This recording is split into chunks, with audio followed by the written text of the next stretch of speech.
وَإِذَا غَشِيَهُم مَّوْجٌ كَالظُّلَلِ دَعَوُا اللَّهَ مُخْلِصِينَ لَهُ الدِّينَ فَلَمَّا نَجَّاهُمْ إِلَى الْبَرِّ فَمِنْهُم مُّقْتَصِدٌ وَمَا يَجْحَدُ بِآيَاتِنَا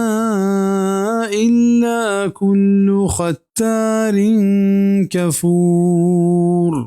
و ہمیں کے مان پوشت آئیں چھولی چسائلیں جنبرا اللہ توار جنت پر کے یو کنوک مت پا ہمیں بندگیا ہمیں کہ اللہ آئیں رستگار کن تو بارت خشکی نمگا گناہنی لہتے مردم میانی بنت و میں انکارا نکنت بید ہر مزن بے وفا و ناشکر بزن گیشتری نانی و حال ہمشند کیا چا ترریہ بزن دریائے درائے گا رند پدا شرک کنا بلے چیزیں ہنچیں ہست کیا وطا پدا ہما توحید سر دارا و ہوشکیا ہم ایو کا اللہ بندگیا کنا ہنچو کہ اکرمہ انت کیا ابو جہل چکا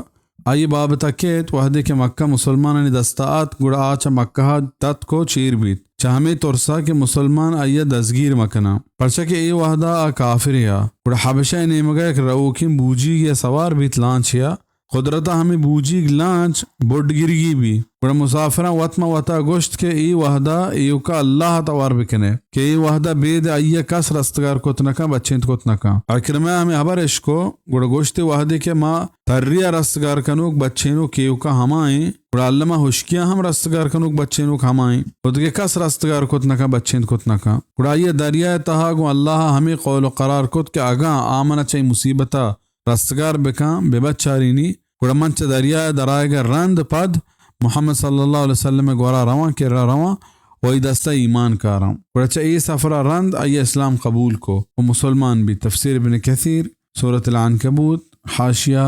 آیت نمبر 65 بحوالِ سیرت ابن اسحاق